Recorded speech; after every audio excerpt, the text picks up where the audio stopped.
Thanks for staying through to the end. Last session now, we are running a little bit behind, so apologies for that. So, brief introduction for Mr. Alec McEwen, who's joining us from the Curriculum Committee at the RCOG, who's going to give us a rundown of the 2024 curriculum. We had a bit of a preview of it last year, I remember, but now that we're coming up to our sort of first lot of assessments, in which people are going to be assessed against the curriculum, I'm sure that it will answer a lot of questions for everybody. So thank you very much.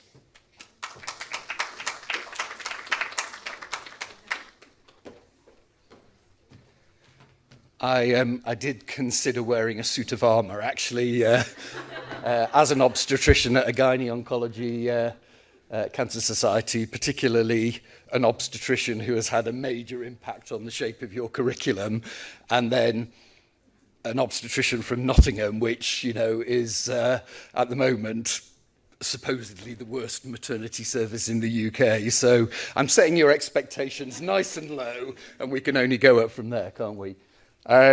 So yeah, I've really, since becoming a consultant in 2005, I've been college tutor, training program director, head of school.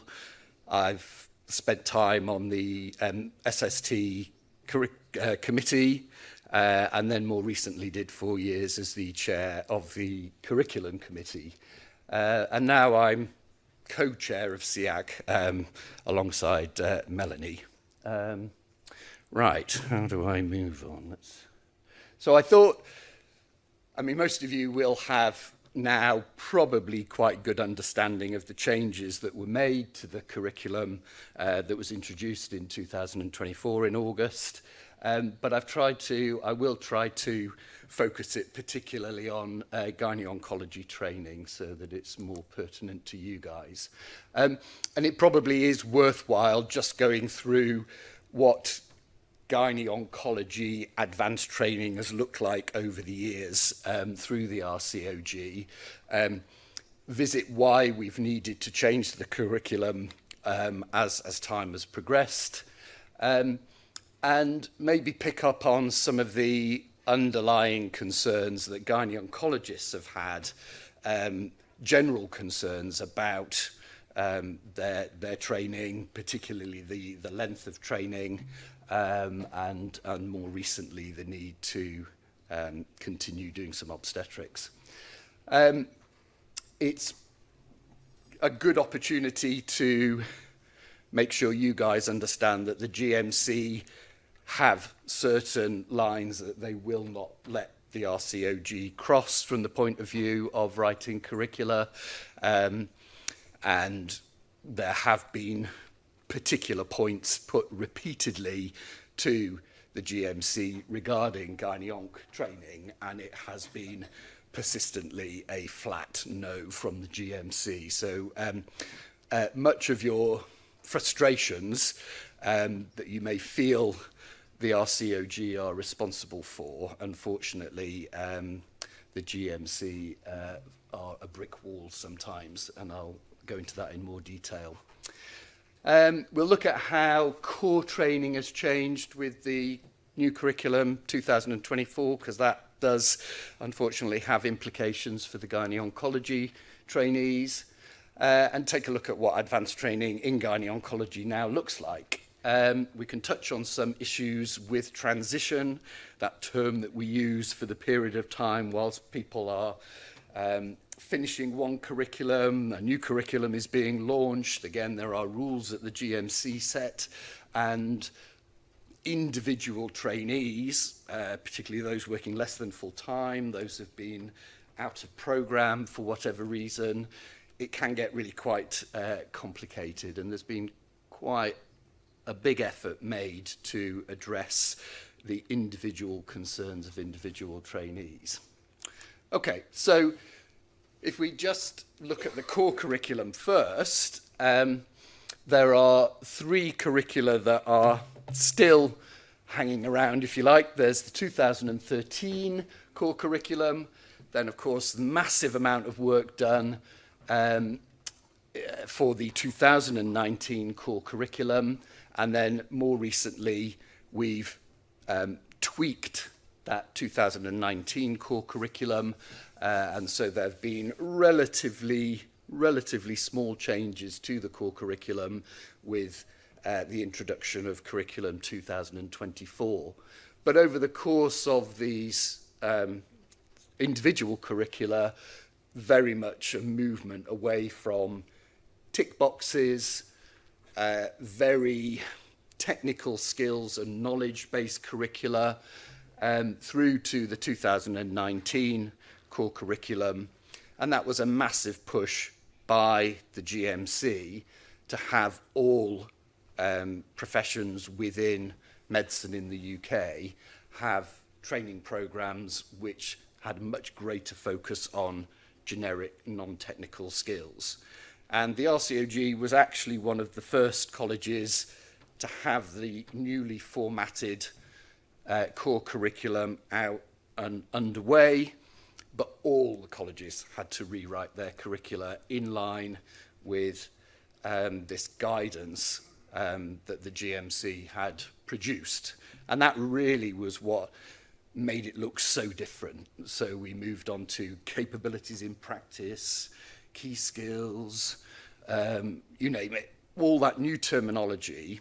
That wasn't designed by the RCOG, it was imposed on the RCOG by the GMC, and all colleges had to fall in line with that.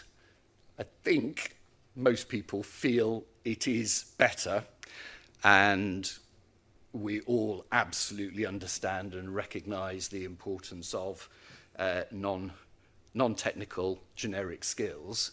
But certainly there were concerns when it first came out that it had moved too far away from what it means to be a practicing obstetrician gynecologist.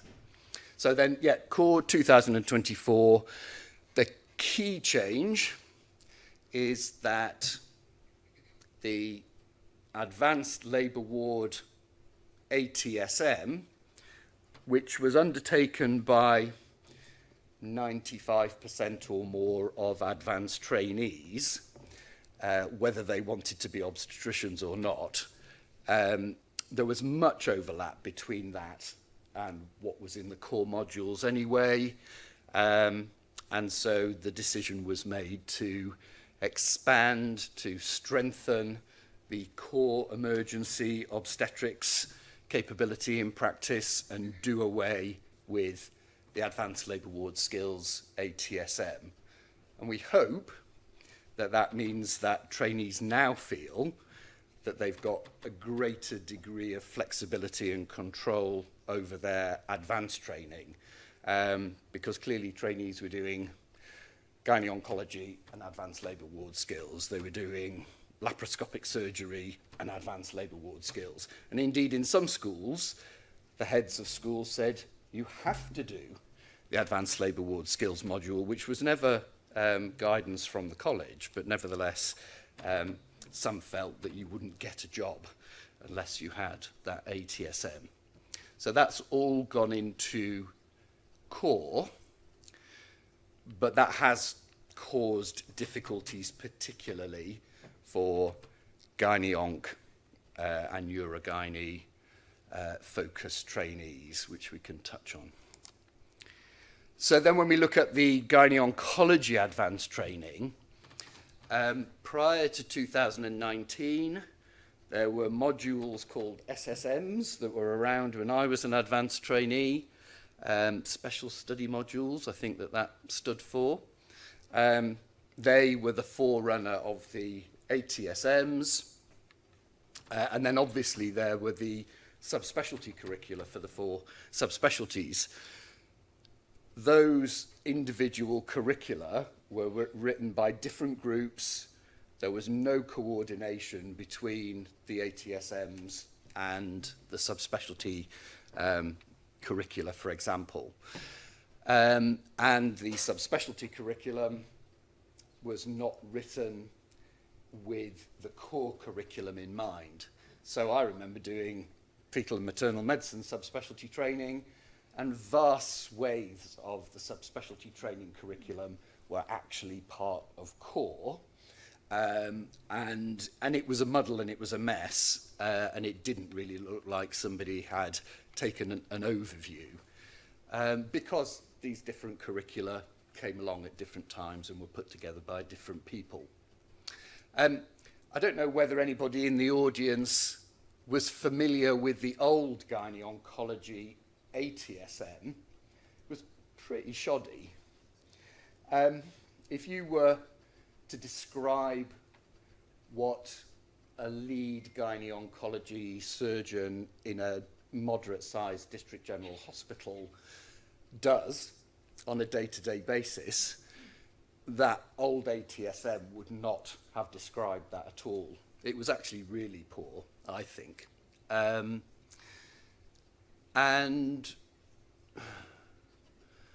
I like to think that if I hadn't had my way, it wouldn't have been an awful lot better in 2019 and 2024.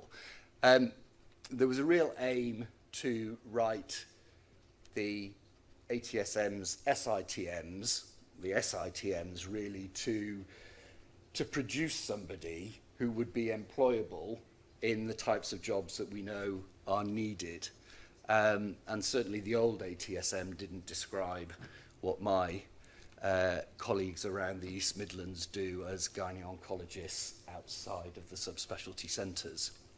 The subspecialty curriculum was vast. There were 19 modules, one module for every possible gynecological cancer. So it's quite a marathon, but it very much a tick list, technical skills, and not an awful lot more.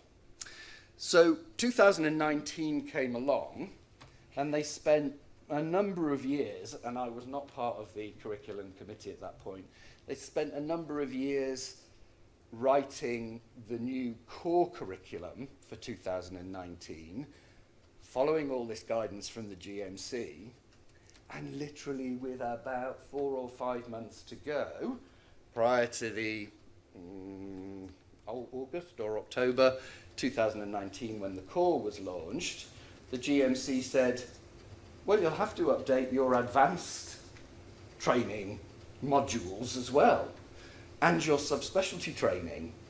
So a small number of people from each of the subspecialties had the very, very onerous task of changing the prior ATSM and subspecialty curricula into that new format. But there was no time to look at what's new in gynae oncology, what needs to go. Very little content was changed. It was literally reformatted at breakneck speed to satisfy the GMC so that it could all be launched as a new package in 2019. So then there was absolutely the knowledge that advanced training had been given very short shrift and had not had the time and effort that had been spent on the core curriculum, and so the 5 years between 2019 and 2024 were really about focusing on the advanced curricula. And something that Paul Moran, fetal medicine Paul Moran, rather than urogynae Paul Moran, Paul had come up with this idea that at least amongst the obstetric ATSMs, they could all kind of fit together and lead into subspecialty training. And I was quite taken with that. And so we worked very hard to ensure that the gynae-onc SITM would form a couple of the capabilities or some of the capabilities in practice that would form the suite of capabilities in practice for subspecialty training, and similarly for maternal and fetal medicine, similarly for the other subspecialty curricula. So if you start an SITM, or indeed if you finish an SITM, that is directly valid and useful then if you move into a subspecialty training program. You will not have to do all that again. You will not have to move evidence around. You will not have to get more signatures for similarly worded skills and competencies. It was initially met with the response that there is no overlap, there is no interdigitation of the way that a non-subspecialist gynae-oncologist trains and works with a subspecialist, which I thought at the time was a bit arrogant. And actually, working with the gynae-oncologist to put together the SITM and the new subspecialty training programme, they seem to be very delighted with how it fits together, and feel that it does describe a non-subspecialist gynae-onc surgeon much better certainly than the previous ATSM did. So we mentioned that the GMC put up restrictions, things that really you can't negotiate with them over. They have a very extensive process by which they expect a new curriculum to be written, and the stakeholder involvement and the processes backwards and forwards, really time consuming. So you have to follow that. They were absolutely adamant that we would not change the total length of training. And the fancy word that everybody uses now is indicative total training time. So that is what is expected of the majority of trainees, that it will take them 7 whole-time equivalent years of training to become a generalist in obs and gynae, or indeed a subspecialist in gynae-oncology or fetal medicine. Along the way, there was much pressure from the gynae-oncologists onto the RCOG to push for more training time and longer training in gynae-oncology because of the demands of the surgical procedures in particular that you do, and the very low level of experience, surgical experience, that many trainees have going into gynae-onc subspec training. But that was a no-go. The GMC were absolutely certain we're not going to make it an 8-year program for the gynae-oncology subspecialists. They were also absolutely adamant that there was nothing that we could do with an ONG CCT that meant that you could focus it towards gynae or focus it towards obstetrics. It was one CCT, and everybody who got the CCT had to have the same core skills, and then on top of that they would have their special interest or subspecialty skills. And no way were they going to entertain the idea of having separate CCTs in obstetrics and a separate one to gynecology. The RCOG were not keen for ONG to be separated anyway. I think there's always been this discussion about whether gynae-oncology should move away from the RCOG and become part of a general surgical college.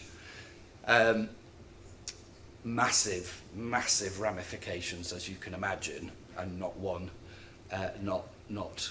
an idea that was taken forward. And then the other heavy pressure that the GMC brought to bear on the curriculum committee, and Jo Morrison when she was vice president. Jo, what's Jo's surname? Yeah. No, Mountfield. Sorry, Jo Morrison's here. Was to make subspecialty training exclusively post-CCT. Loads of problems with that. Who funds it? How are the trainees treated? Yes, it would mean that you didn't have to be doing any obstetrics because you would have done all your obstetrics. But that was not popular, and we had to work really quite hard to convince the GMC that that was not the way that we wanted it to go. They compared our 4 subspecialties. Oh, you want me to speak into this? Okay. They compared 4 subspecialties and our training programs to a post-CCT years fellowship that a surgeon might do in a particular bit of hand surgery. And we said, no. It's an entirely different component of O&G care. The subspecialties cannot just go post-CCT, it'll be carnage out there. The trust will be expected to fund it. Yeah, let's not go there. And so that was a bit of a battle, but we won that one. So the new training program, well, it's not so different to the previous training program. The core training program structure remains the same. Years 1 and 2 were known as basic training. They're now called stage 1. Years 3, 4 and 5 were intermediate training, and they're now stage 2.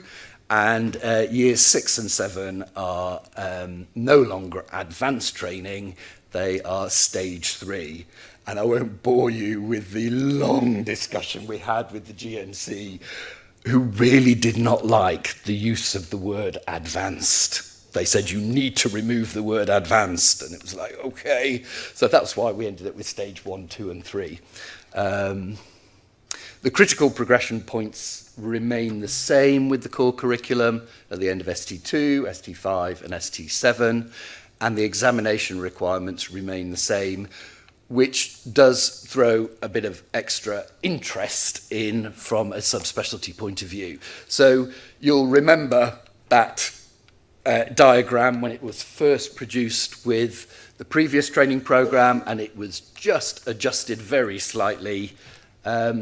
So you can see that advanced training now begins at the beginning of ST5.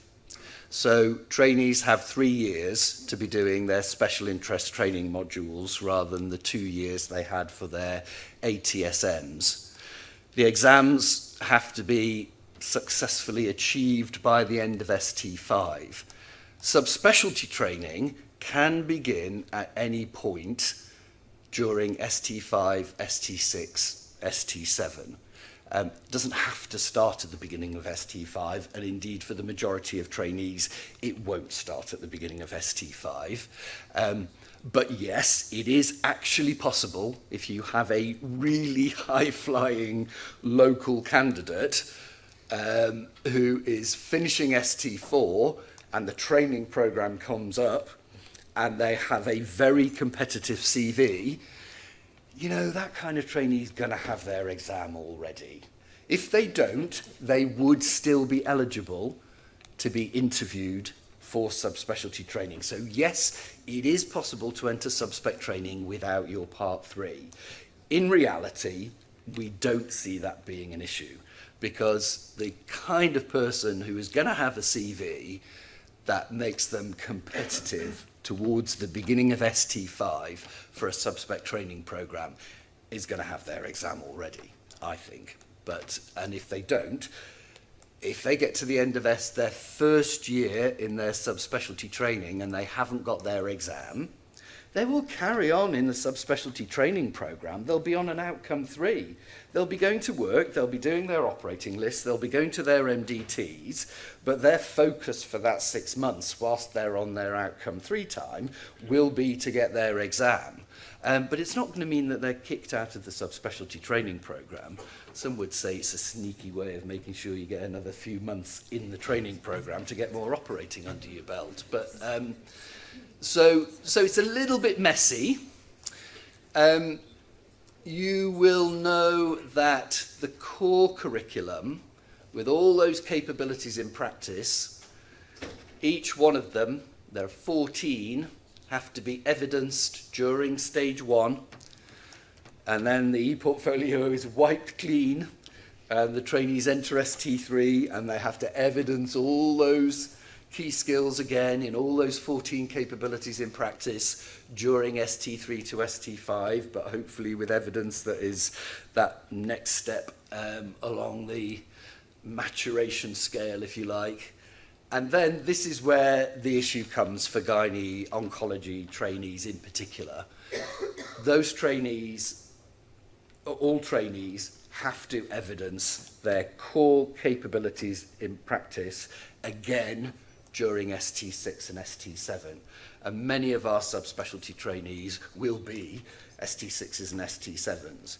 And if you are doing a predominantly gynae-based subspecialty training program, how are you going to evidence the obstetric, both elective and emergency obstetric capabilities in practice, particularly since the emergency obstetric one has been beefed up because we've done away with the labour ward ATSM. And that is an ongoing area of concern, undoubtedly, for the gynae oncologists. And there are solutions that are suggested.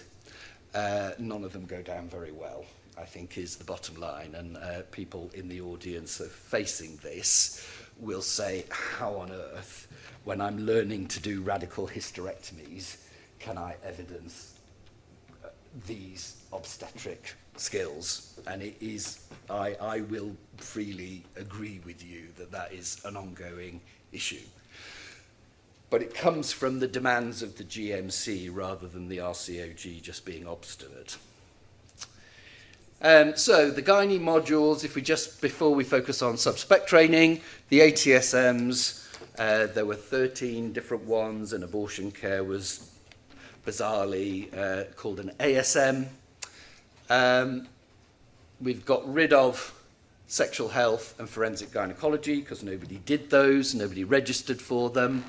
The SITMs are very similar in their content, but there are new ones, one on managing chronic pelvic pain and another, the infamous robotic surgery SITM. And abortion care has gone back to have the same validity level, if you like. It is an SITM, whereas it was an ASM in the previous. So special interest training does start at the beginning of ST5. You don't have to do one of the foundation SITMs, but many trainees will. And if I move on to the next slide, these are what we called in the end the foundation SITMs. And you can see that gynae surgical care is the foundation SITM to 3 separate contingent SITMs. They're called contingent SITMs because you are not allowed to register and start those without registering for and starting the gynae surgical care. You do not have to have completed your foundation SITM before you can register and start the contingent SITM. But the idea was that trainees going into ST5 who had done virtually no operating would start gynae surgical care. It's pretty basic. It's a bit like basal used to be with less in it. And after 6-9 months, if your supervisor says, yeah, you know, you're one of the 80% of trainees that we can train to be a basic competent gynecological surgeon, that's fine. If you want to go on and do a contingent SITM, you're not going to be a complete surgical dead loss. But to take somebody on, one of the criticisms was that trainees would start at ST6 having done virtually no major gynae operating, and they'd say, well, I want to do oncology. And they'd go into an oncology ATSM and would not be the right person. They would not have the aptitude, mental or dexterous skills. And I've only met one trainee along the way who I could not teach to perform a half-decent ultrasound scan. And she was doing what was called the fetal medicine ATSM. And at the end of a year, when she could still only just about manage a growth scan, and when I said, show me the fetal kidneys, the probe was all over the abdomen, and it was like, by chance, if the kidneys appeared, I said to her, you're really, really, really not going to get to be a sonographer who can do a detailed scan. You can do high-risk pregnancy, you can do a growth scan, you can do Dopplers, but there's something about the way your brain is wired, I can't get you any further. So now, that trainee would do fetal care as their foundation SITM, and during ST5 would hopefully show that they are in that big group of trainees that can be taught how to scan, and then they can go on and do the contingent SITM, which is prenatal diagnosis, where the scanning is much more sophisticated. So that was the idea of the foundation SITMs, and it was to protect trainees and trainers from just, when, as a training program director and head of school, we would just get all the requests in from all the trainees that were moving from ST5 into ST6, and usually lots wanted to do the gynae-oncology ATSM, and if there were enough places, then they went into do the gynae-oncology ATSM training. And there was no requirement that they actually had some surgical aptitude at all. So that's perhaps a step forward.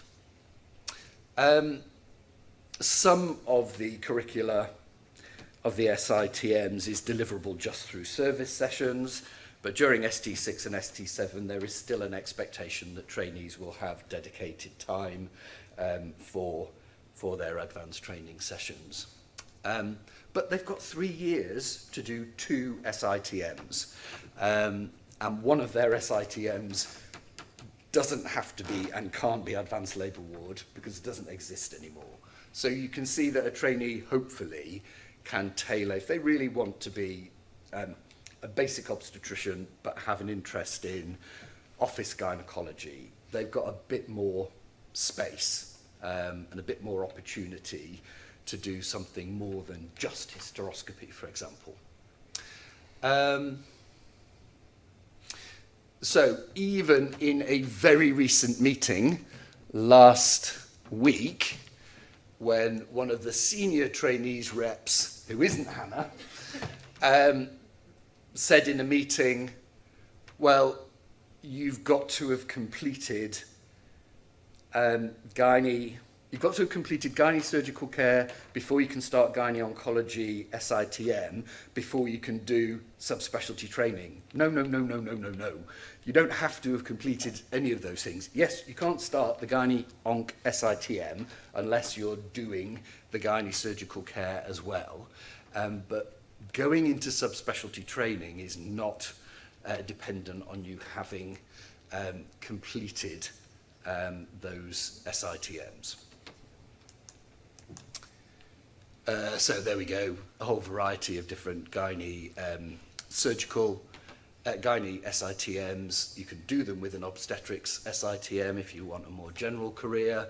You can do a couple of gynae SITMs, but if you want to do management of complex non-malignant disease, which is what was laparoscopic skills previously, or if you want to do robotics or you want to do gynae-onc SITM, you have to be doing gynae surgical care. So, subspecialty training, what's changed? So we've said you can enter from ST5, but you can enter subspecialty training during ST5, ST6, ST7. If you enter at ST5, you will have 3 years before you run out of training time and you need outcome 3 and additional training time.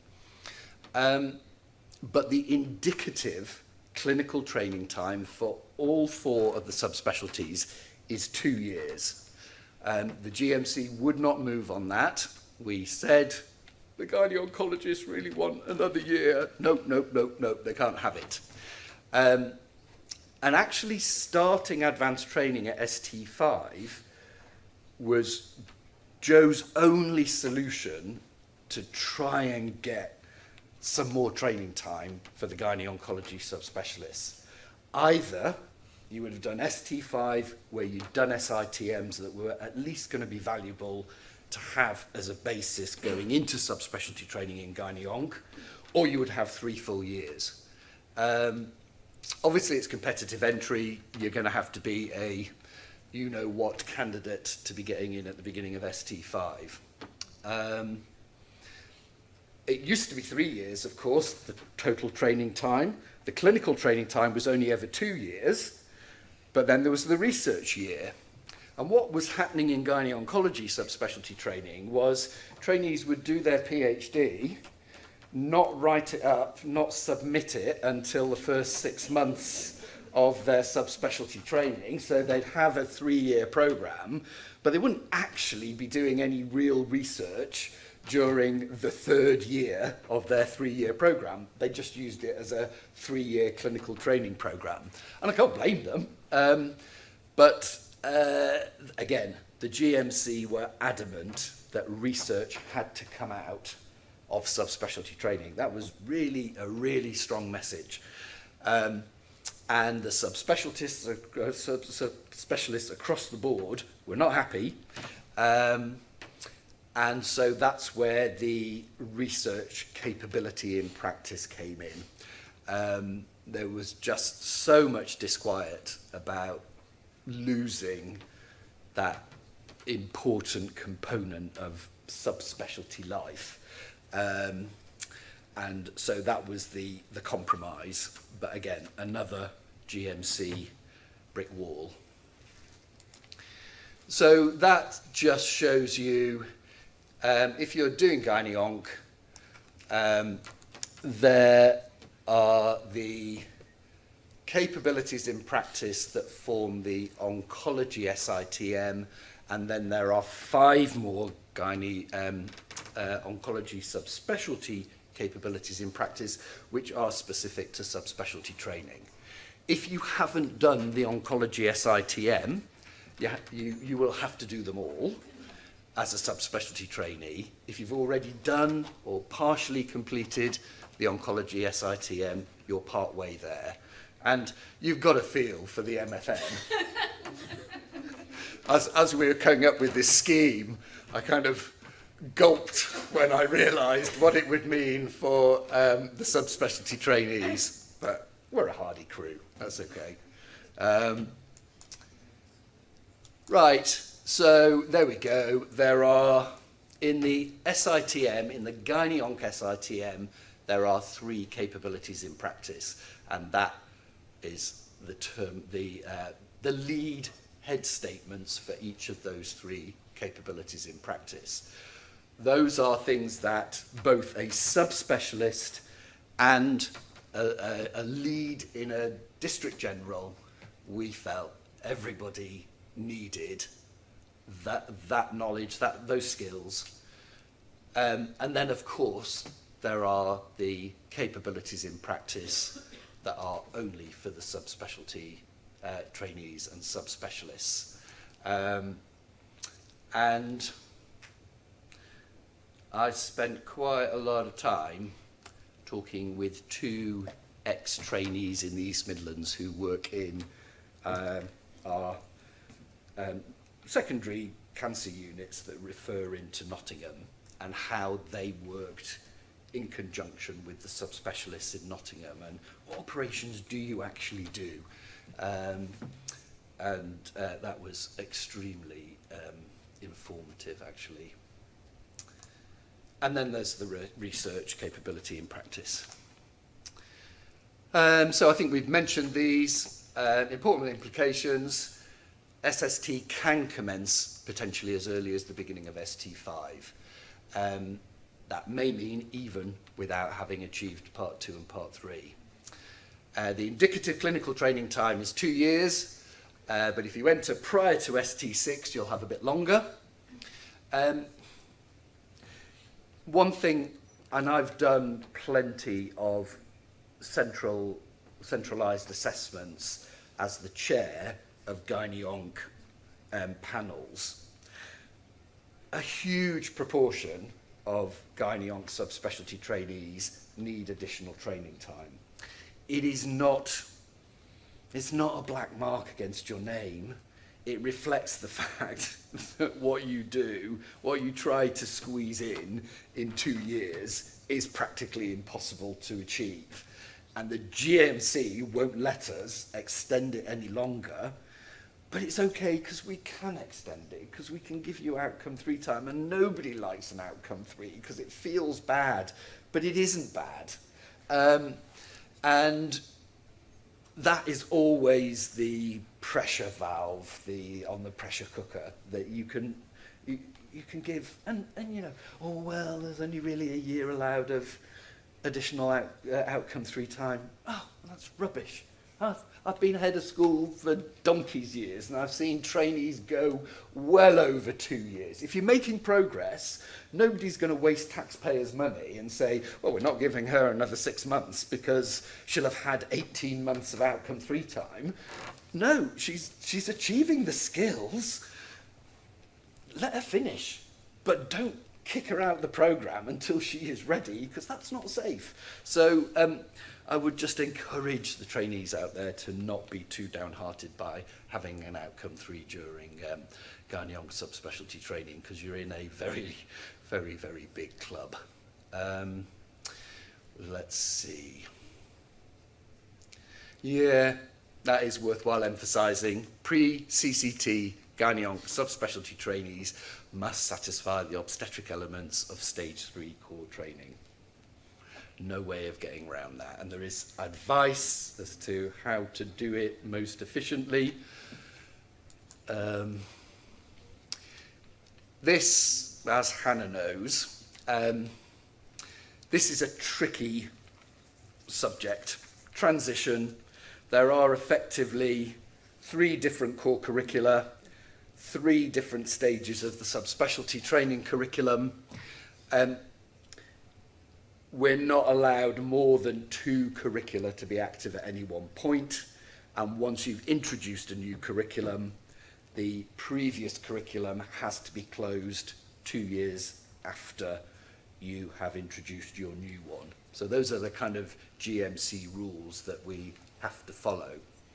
And there were a number of subspecialty trainees who were still on Core 2013. They absolutely had to get that finished by August 2024. Otherwise, they would have been moved on to Core 2019, which is vastly different to Core 2013. And special efforts were made to identify those individuals and help them out on a very individualized basis. The one thing that we've got a meeting for next week that is not clear to me, my understanding was that if you had finished Core 2019, you'd done everything that was required, you'd had it all signed off, by August, hang on a minute, let me get this right. There are some folk who have still got to complete their core modules for 2019, and I think they should have until August 2026 to complete their core 2019. Yes, if they haven't completed them by August 2026, they would get moved on to Core 2024. But that would give them 2 years. The website doesn't exactly say that. It says if you have not completed Core and subspecialty training by 2024, you'll have to move on to the new one, something like that. So that requires some clarification. And I will be making a strong case for saying you get until 2026 to finish Core 2019, even if that means you are doing the latest version of the subspecialty training curriculum. So you could have subspecialty curriculum 2024 and Core 2019, and that would satisfy for a CCT, and that just needs clarification. Right. I will leave it at that, I think. It will be interesting to see what transpires over the next year or so.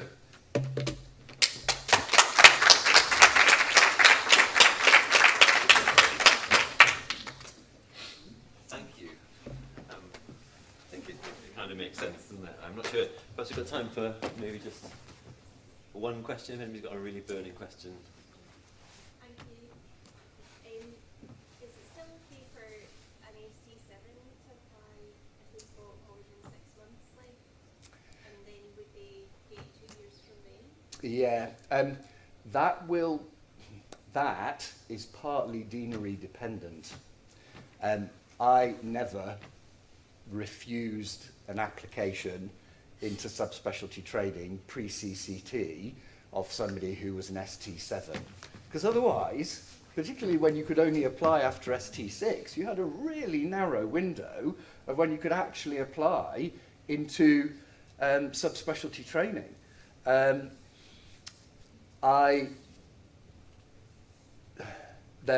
You read in places that you shouldn't be in ST7. Well, does that mean that you can only apply now during ST5 and ST6? I would take the advice from your TPD and head of school, because ultimately if they sign the form, it's likely that the dean will say, yeah, that's fine. But I have heard of deans play hardball with that and say, well, they're just about finished. Why don't they finish and apply for it post-CCT? But some programmes are funded by trusts, and they will be the post-CCT ones, and some of them are funded partially by the deanery, and they will demand that only pre-CCT individuals can apply. So you could get caught out with that. So ask locally.